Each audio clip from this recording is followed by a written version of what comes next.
Coming up on the Pacer Pulse podcast, I go over the report about the Pelicans being interested in Bennedict Mathurin for Yves Missi. Does this make sense for the Pacers? Why would they do this for Yves Missi? Why would the Pelicans be interested in Bennedict Mathurin? And what else would it take to get a trade done? What is up, Pacer Nation? Welcome to the Pacer Pulse podcast, the heartbeat of Indiana basketball. I'm your host, Sean Trader. And today, guys, I'm going to go over the report that the Pelicans are interested in Bennedict Mathurin for Yves Missi. So we have already been connected to the Pelicans a few times. Obviously, we made the deal with them last season before the finals to get our first round pick back. So there's already a little bit of rapport with them, let's say. So we're being linked again. We've already been linked to Yves Missi before, but this report really puts it out there and makes it even, I guess, more credible, you would say, with some of the sources that were in there. And just that when you're hearing this multiple times from the same team, you think that when there's smoke, there's fire. So if you think of it in that way, but I did say on a past podcast, I wasn't going to really cover this whole story, but I think it's too interesting now not to, and I want to dive into it. So the report itself, this was reported by, I'm trying to find the name here, Clutch Points NBA insider Brett Siegel. He reported that Indiana, they were looking at sophomore center Yves Missi of the New Orleans Pelicans. And it was looming large as a potential trade deadline acquisition, with impending free agent Bennedict Mathurin potentially going to the New Orleans Pelicans in the process. So that was first reported there by Brett Siegel. And then NBA insider Jake Fisher pretty much added more fuel to the fire, adds on to that rumor by saying Mathurin to the Pelicans as well. And he was saying that an incomplete deal and framework was in place pretty much, that there have been whispers about various trade constructions that would feature Missi landing with Indiana and swingman Bennedict Mathurin heading to New Orleans. And that was per Jake Fisher on Mark Stein's Substack. But also, it was also reported, though, that there's a potential issue because Indiana is holding out for a greater return for Bennedict Mathurin than merely just Yves Missi.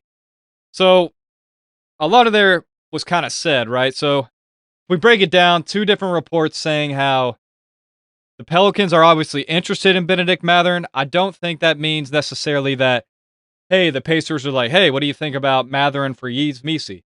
I think what it was is the Pacers, they approached the Pelicans and were like, hey, we are interested in Yves Missi.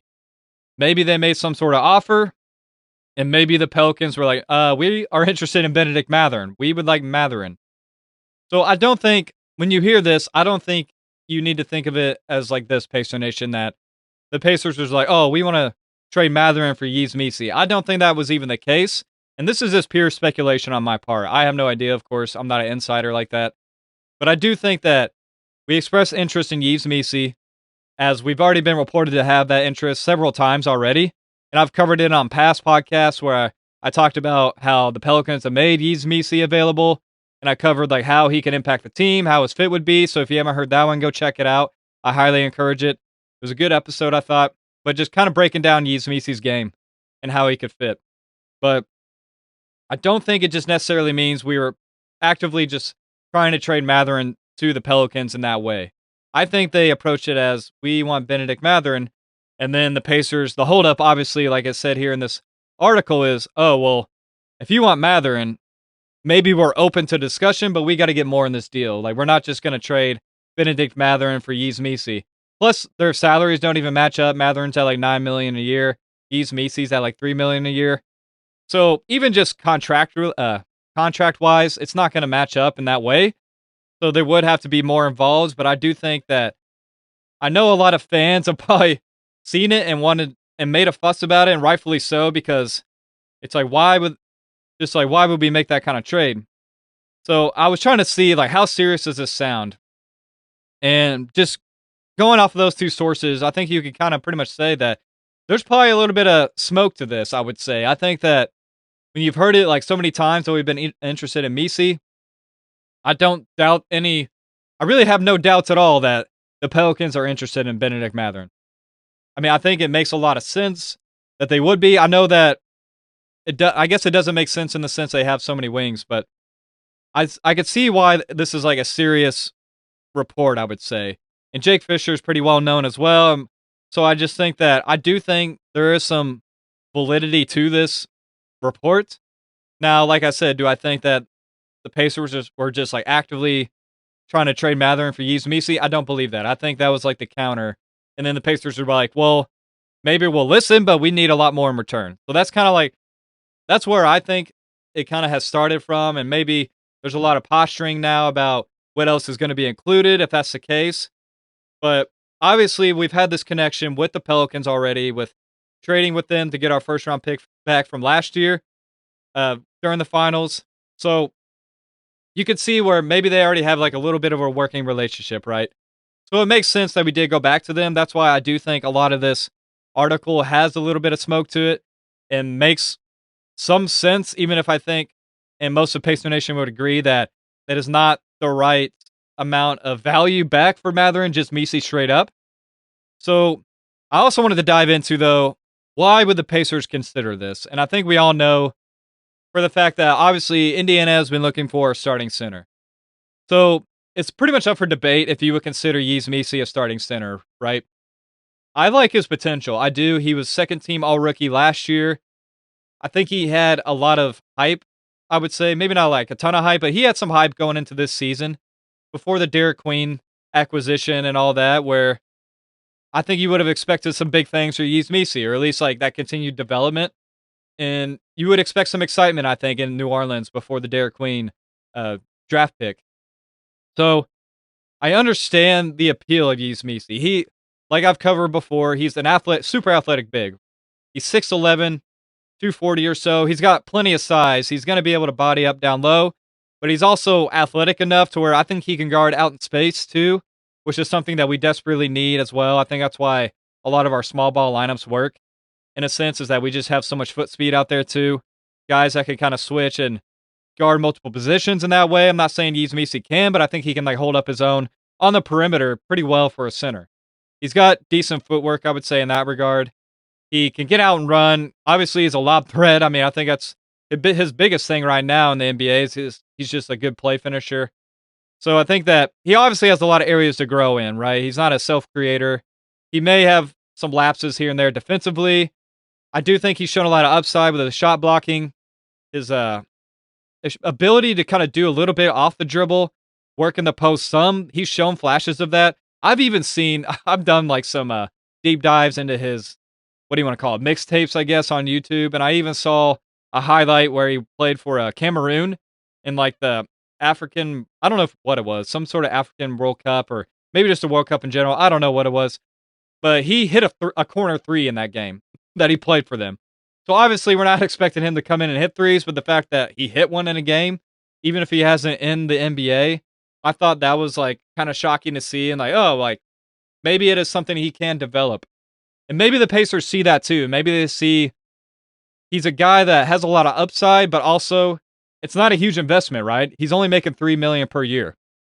So if you think that we can get a lot more out of this guy, he's a super cheap contract. Maybe, obviously, we know how the Pacers are. They like to save on money, right? They don't want to spend too much money. We saw that kind of with Miles, I guess, even though that was a blessing in disguise to lose Miles. I do think that they are probably maybe approaching this from a cost-effective standpoint too.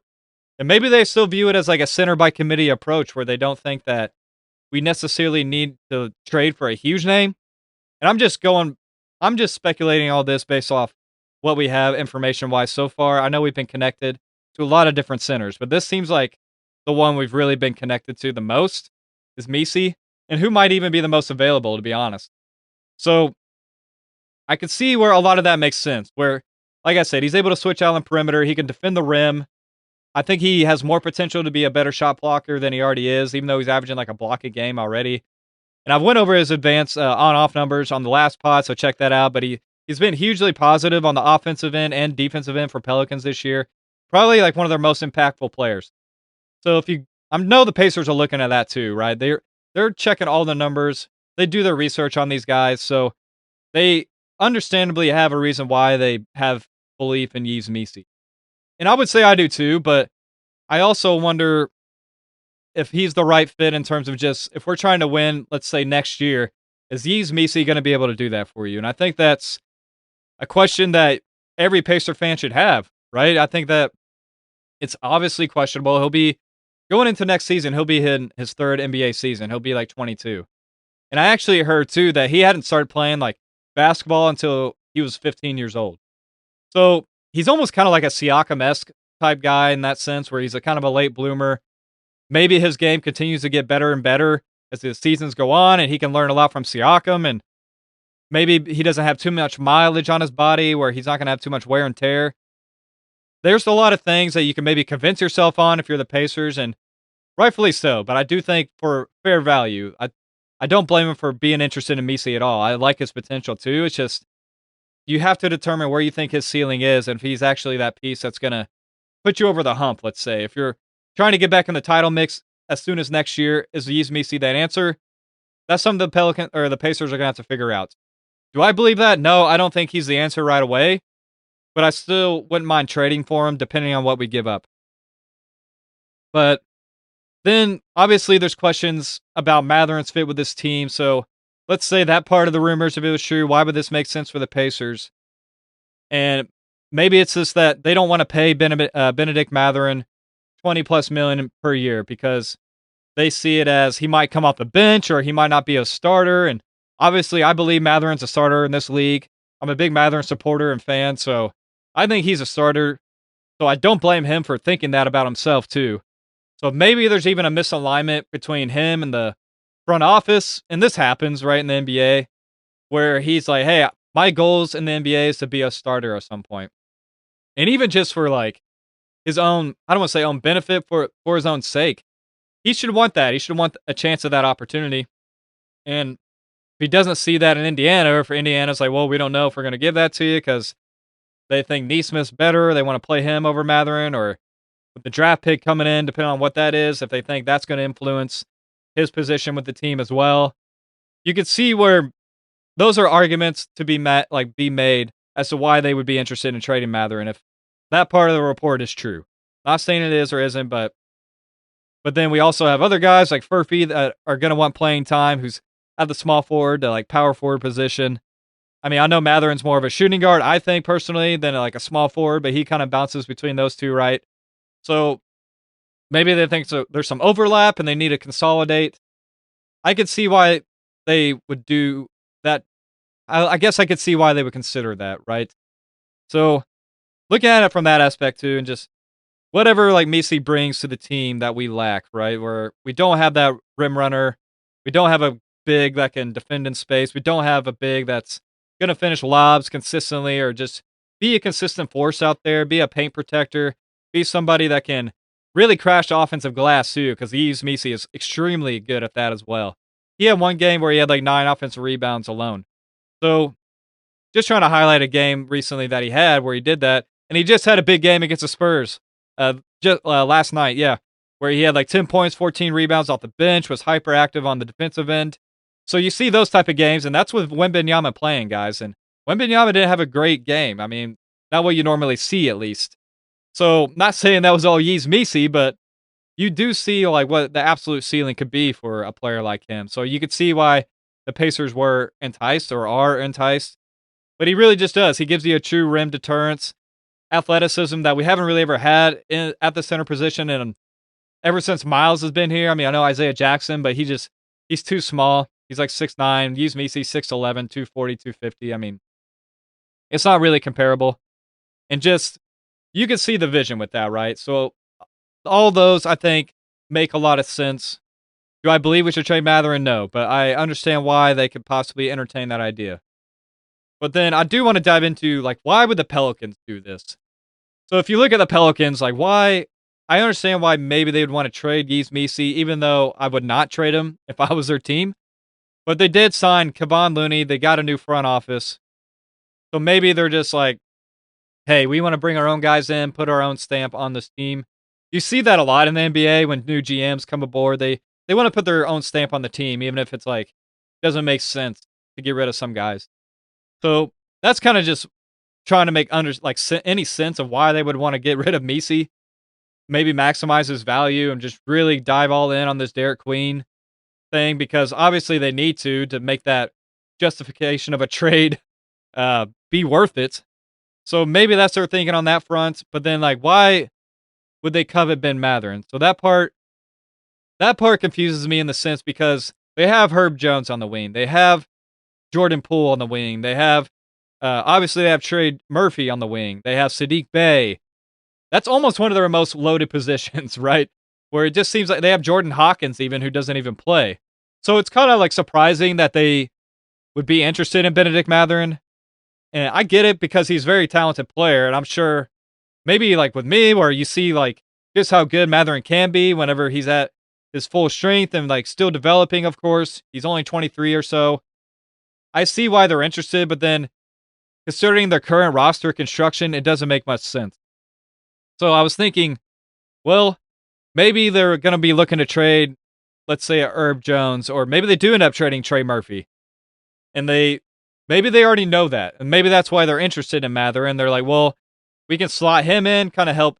He's going to be on like the timeline of like a Derick Queen, of Jeremiah Fears, some of our other young players. So maybe that's where it makes sense to them, where they already have an idea in place that they may trade one of Herb Jones or Trey Murphy or both.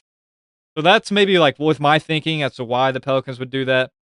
And like I said, why they would even move Yves Missi is just maybe because they want to maximize his value. And they already got Kevon Looney there. They signed him. So they're like, well, we have a guy that we brought in ourselves, or the new regime there, Joe Dumars and them.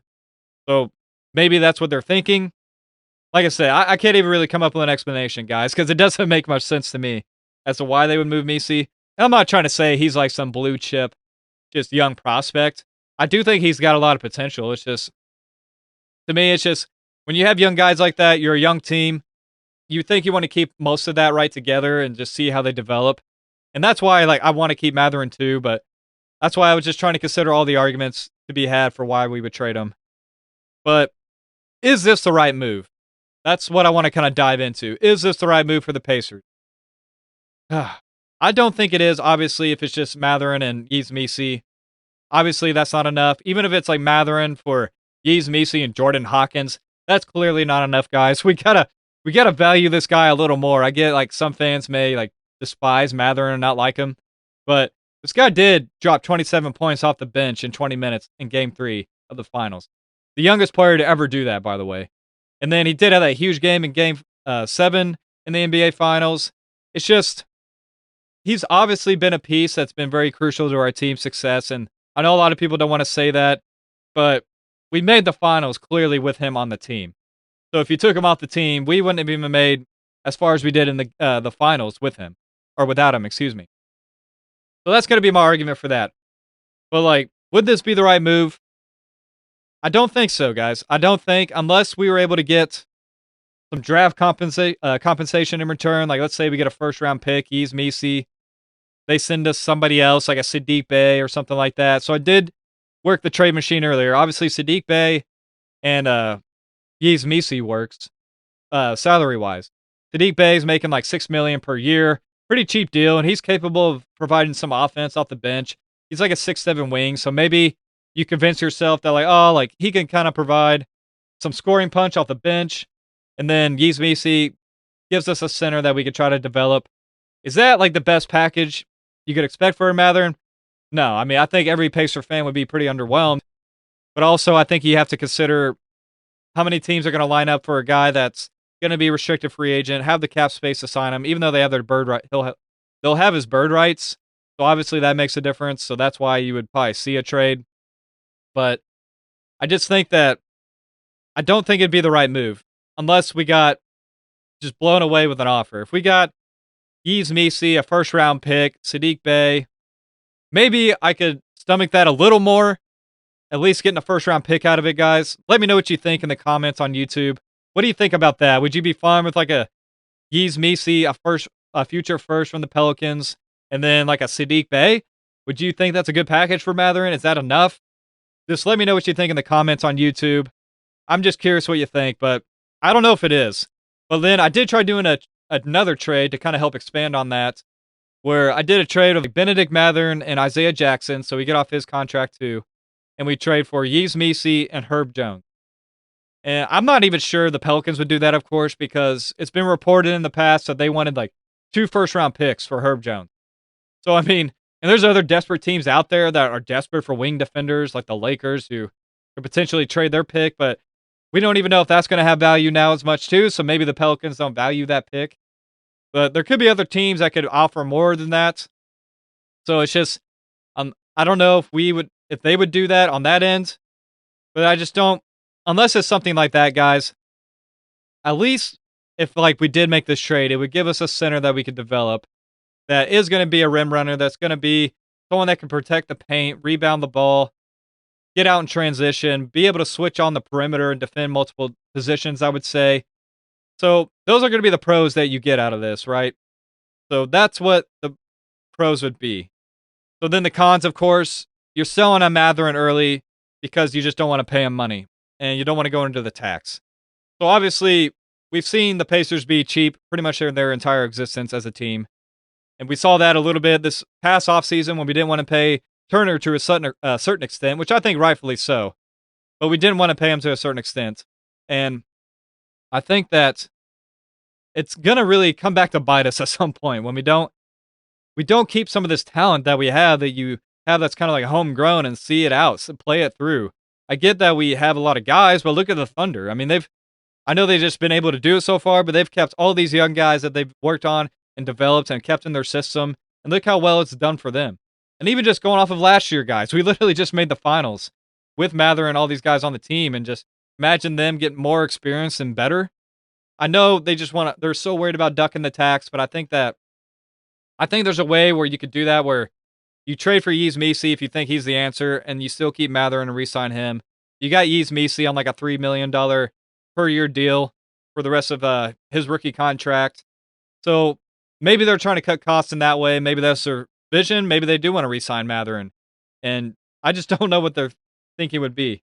But you're losing a proven scorer off the bench that can just go nuclear any game. So I just know that a guy that Mathurin, who has a ceiling to be even more, to fulfill that potential, and we all know that, could be a high-level scorer in this league. If he ever rounds out his defensive game, he's already like a solid rebounder on the wing position. So that's obviously a con where you're going to be trading a guy because you basically don't want to pay him in the offseason. So you're just trying to maximize his value, which is obviously a smart thing, but that doesn't always mean you're obviously going to get the same value in return, right? So some pretty big cons there. And then obviously another con could be is, what if Missi just doesn't fit in at all? What if he doesn't grow on this team? What if he just doesn't ever reach that ceiling that we maybe think of him as reaching, as like being a defensive anchor for this team, really just being able to protect the paint and just be able to expand his offensive game a little bit. Maybe if we ever hoped that he could shoot threes, maybe he'll never even end up being a spacer from the center spot. So that's always like some cons you have to consider if that's something that you're so worried about or too worried about. But do the Pacers really, do we want the defensive upside and whatnot with Yves Missi, or do we want to continue to have that shot creation and just have as many guys that we can create their own shot on this team as possible? That's kind of like, I think, two of the avenues you have to juggle. And obviously we need a starting center, so I understand that point. It's just, we see how with the Thunder, right? They have guys where they have Aaron Wiggins that can create his own shot. AJ Mitchell. They have Jalen Williams. They have Chet Holmgren, of course. They have Gilgeous-Alexander, of course. So, like, all those guys that can literally come in and just create their own shot. And you have to be aware of them of all times. So I think that you have to be real careful. I know some people want to just label him as like a microwave scorer and that's it, but it's way more than that. You need a lot of threats with the ball, a lot of guys that can create their own shot. And I think that the Thunder just kind of proved that this past year, even though we pushed them pretty far. But that's because we had that. We had that on our team. We had Mather who can create his shot, Siakam, Halliburton, Nembhard at times. I mean, he's shown that where he can do that a little more this year, but not at elite levels, but definitely way more. And then just the more guys that can do that, the better, I believe. So that is something that they're going to have to really assess. Do they value Missi's defensive upside of like just being an awesome starting center, a rebounder? Do they value that more, or do they value having somebody else that can create the ball or create with the ball in their hands where we've seen this offense get stagnant at times, even last year when Halliburton's not able to get going or Siakam's kind of having to carry too much of a load because Halliburton's struggling. Mathurin's always kind of provided another outlet, right, to be able to rely on. So maybe I'm just super high on Mathurin, of course, but it's just, I think that's something you have to really consider, Pacer Nation. So what else? I won't, like, the last thing I really want to touch on. What else would have to be included? And just one other thing, actually, as well. Sorry, I'm trying to think about which things I want to touch on, but what else would have to be included? Like I said already earlier, you would probably have to include, obviously, this match salaries. You have to include either Sadiq Bey or like a Jordan Hawkins. That's just to like match salaries, like basic level. But I think if the Pelicans, if it's just going to be Yves Missi and like Sadiq Bey, a first round pick at the very least has to be in that deal. And if not, then it needs to be a bigger deal where it's Mathurin and Isaiah Jackson for Herb Jones and for Herb Jones and Yves Missi. So that's where I stand on that, guys. You're not just giving Mathurin away. You have to get a little more for him for that. So, and the Pacers know that. Obviously, according to the article, they're holding out for a bigger return for Mathurin if that's the case. So that's the only way I could see it being really even a doable deal. So I think we can trust the front office to make the right decision if that was to be the case. But do you explore? I want to think of alternative paths, of course, too. Do you explore the thought of like just trading for Missi without giving up Mathurin? I think that is what we actually intended on doing. And I think the Pelicans kind of countered and said they were interested in Mathurin. So I do think there's ways to get Yves Missi where I've even put trade proposals before where it's like, what if you just trade Jarris Walker for Yves Missi straight up? Like, I know the Pelicans have a lot of wing players, but if they're going to look to kind of shake things up, I mean, Walker's been a proven shooter in the league. He's gotten so much better this year in the shooting department since how he started. Maybe they would be convinced that they can get more out of him. They like his passing. Another connector kind of in that system with Derick Queen. That makes a lot of sense to me on both ends. Like that kind of trade straight up. Honestly, I think that would be a good trade. And then maybe whichever side would need a second round pick involved, whatever it is. But I think there's other ways you can explore to get Missi without trading Mathurin. And then maybe there's some other targets, obviously, that we can pursue, like some other big names like we have with Zubac, with Claxton, with Onyeka Okongwu. Maybe we go after some of those guys too, even if we still think that we want to trade Mathurin still, or we think that, we want to bring in Missi, and even if at worst he's a backup center for this team, at the very worst, he would be an awesome backup center. So you could still maybe keep your eyes on somebody of higher name recognition, I guess you would say, whatever you want to call it, in the offseason, and you could kind of figure it out there. I do think there's just other ways, and maybe I just think that why the Pacers just should probably still be patient with Bennedict Mathurin. Because I think that not everybody develops the same. It's not all linear. I mean, we just seen it with so many different guys in this league where it's taken them a few years to really get going in this league, and it's just, we've seen it with like Keontae George. I think, well, he's in his year 3 now, but some guys it just takes 3 to 4 years. It's not the same. And Mathurin isn't a guy that he's not even played the wing and guard position for his whole life. He was always a power forward, like a big man, all the way up until like college. So it's a position that he hasn't been used to playing. So you have to see, just people have different developmental paths, and I just don't know if it's the right time to give up on Mathurin just yet. So just to kind of reaffirm my stance on this trade, I don't think it's the right trade, guys. I don't. That's my stance, and the only way it's going to be the right trade is if the Pelicans are willing to give up some future trade capital. It's got to be a first-round pick, and then obviously, like I said, Sadiq Bey would be included. But all in all, I'm not doing that deal with Ben Mathurin unless we're getting some type of deal where we get Herb Jones back or like a first-round pick, something of that nature. But I don't think it's the right deal other than that, guys. So I just want to hear your guys' thoughts on this deal. What did you guys think when you saw this article? Do you think any of that's worth it for Mathurin? Do you think just Yves Missi and Mathurin and like Sadiq Bey for salary matching wise is enough for Ben Mathurin?